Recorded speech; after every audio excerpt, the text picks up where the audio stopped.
वैसे तो इन्फिनेटिव्स के बहुत सारे यूजेस हैं, चाहे वो रिटन इंग्लिश हो या फिर स्पोकन इंग्लिश हो।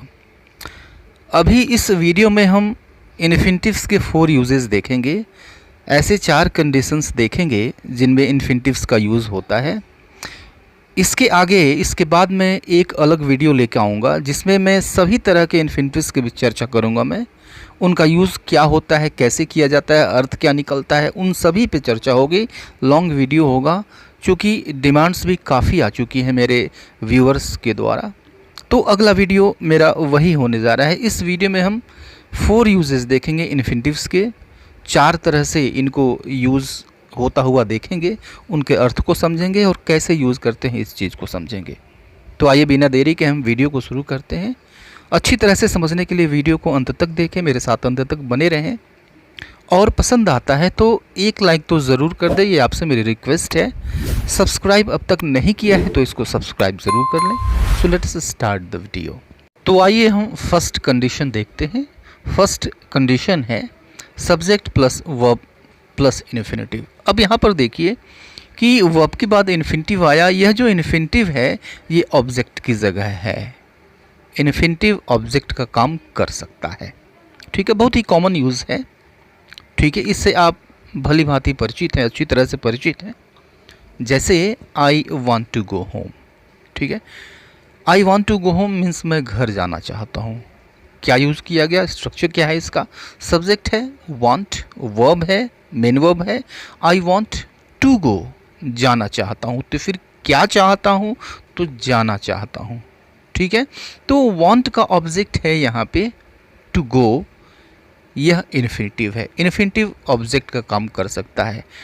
आई वॉन्ट टू गो होम, मैं घर जाना चाहता हूँ। अब यहाँ पर देखिए जब गो के बाद होम आता है तो बीच में कोई भी प्रेपोजिशन यूज़ नहीं किया जाता है। तो ऐसा नहीं हम कह सकते हैं गो टू होम, नहीं, I want to go home, मैं घर जाना चाहता हूँ, ठीक है।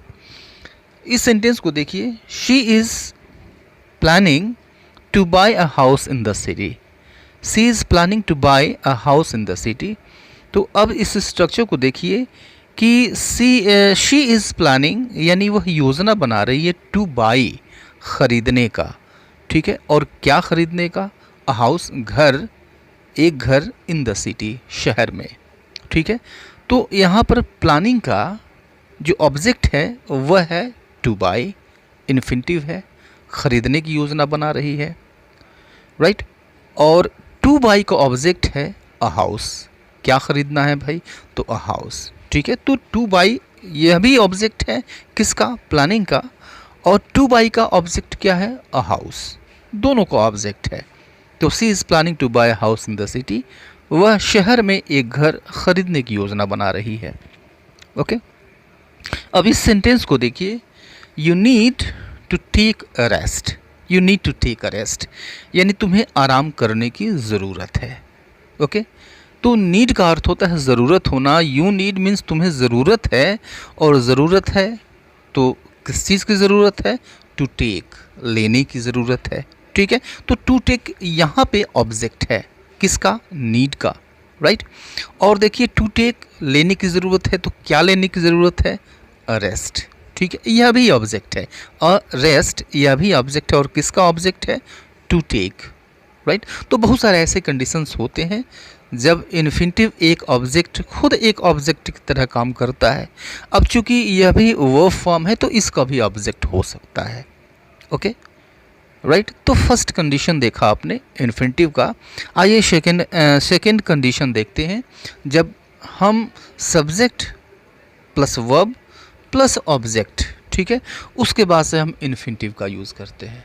सब्जेक्ट यूज़ करेंगे, वर्ब यूज़ करेंगे, ऑब्जेक्ट यूज़ करेंगे और फिर उसके बाद से इन्फिनेटिव यूज़ करेंगे, ठीक है।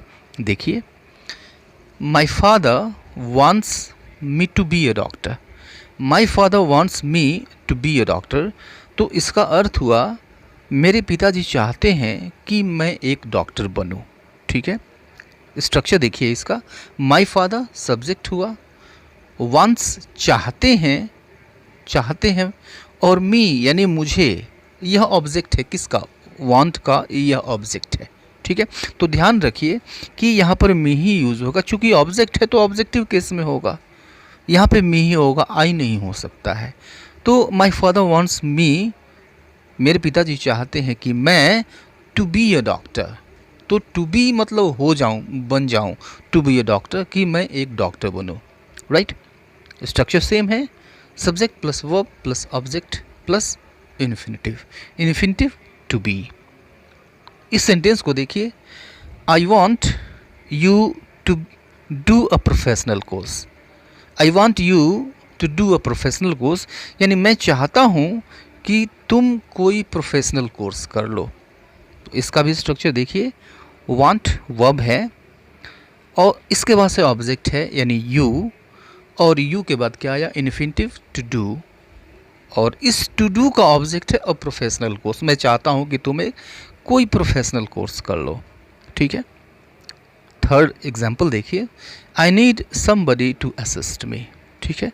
असिस्ट का मतलब होता है हेल्प, सहायता करना।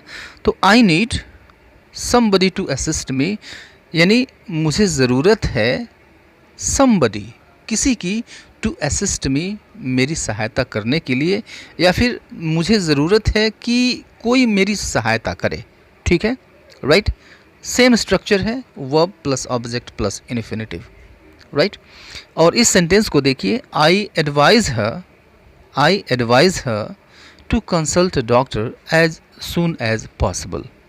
आई advise her to consult a doctor as soon as possible, यानी मेरी सलाह उसको है कि वह जितना जल्दी संभव हो सके उतना जल्दी किसी डॉक्टर से कंसल्ट करे, ठीक है, राइट। तो अब यहाँ पर देखिए, एडवाइस वर्ब है और वर्ब के बाद ऑब्जेक्ट आया हर, ठीक है, और उसके बाद से इन्फिनिटिव टू कंसल्ट, टू और वर्ब की first form, to consult a doctor as soon as possible, right.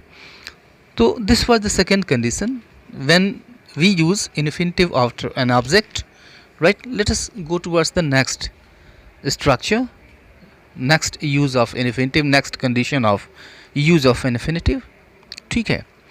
देखिए, कई बार हम ये बताते हैं कि फला चीज़, कोई काम मुझे करना आता है, फला काम करना मैं जानता हूँ, फला काम करना मैं सीखता हूँ, सीख रहा हूँ, या फिर सीख लिया, ठीक है। या फिर यानी आप ये बता रहे हैं, आप काम करने का तरीका बता रहे हैं, ठीक है। तो जब आप काम करने का तरीका बताते हैं, ठीक है, तो उस वक्त यूज़ होता है हाउ टू और वर्ब की first form, right. No how two plus verb की फर्स्ट फॉर्म, राइट।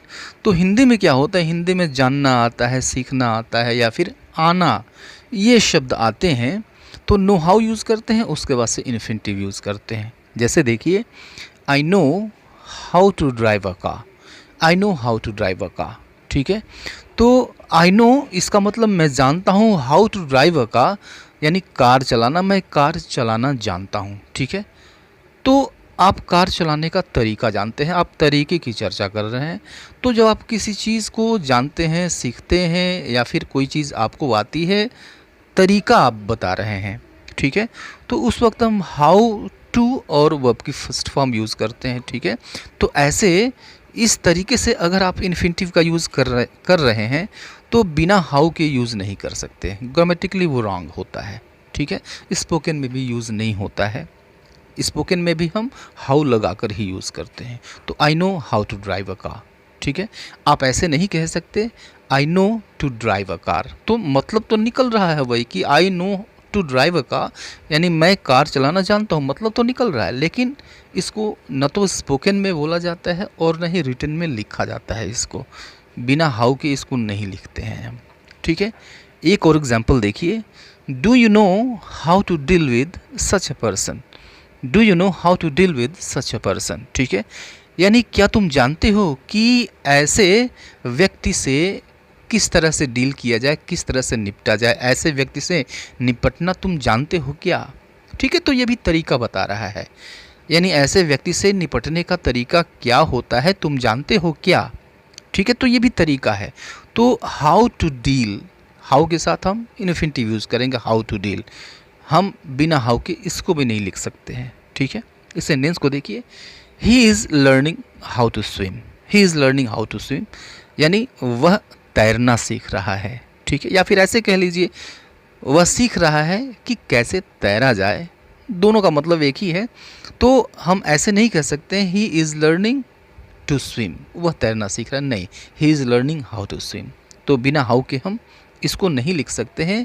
इन्फिनिटिव अगर आप यूज़ करते हैं तो हाउ भी यूज़ करना होगा, ठीक है। Now let us come to the fourth condition, when we use infinitive यानी क्वेश्चन वर्ड के साथ, ठीक है। इन्फिनिटिव का यूज़ करते हैं हम। जैसे अगर आपको कहना हो क्या करें, आप कहेंगे व्हाट टू डू। कब करें, आप कहेंगे व्हेन टू डू। अगर आपको कहना है कहाँ जाएं, कहेंगे आप वेयर टू गो। अगर आपको कहना है क्यों जाएं, आप कहेंगे वाई टू गो। आपको कहना है कौन जाए, तो आप कहेंगे हु टू गो। अगर आपको कहना है किससे मिले, तो आप कहेंगे whom टू मीट, ठीक है।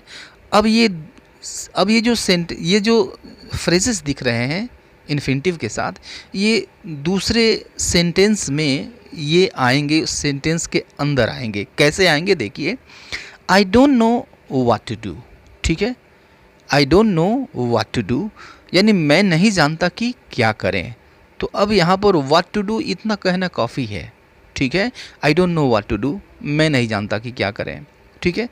या फिर she forgot when to call her boss.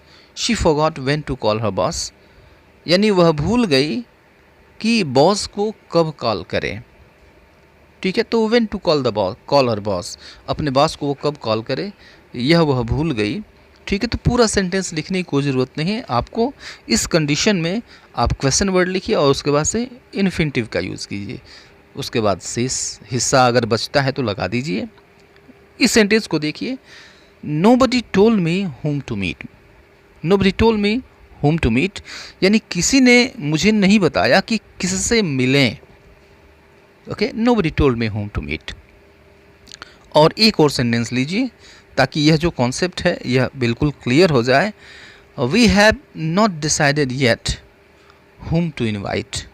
We haven't decided yet whom to invite यानी हमने अब तक फैसला नहीं किया है कि किसको इनवाइट किया जाए, किसको आमंत्रित किया जाए, ठीक है।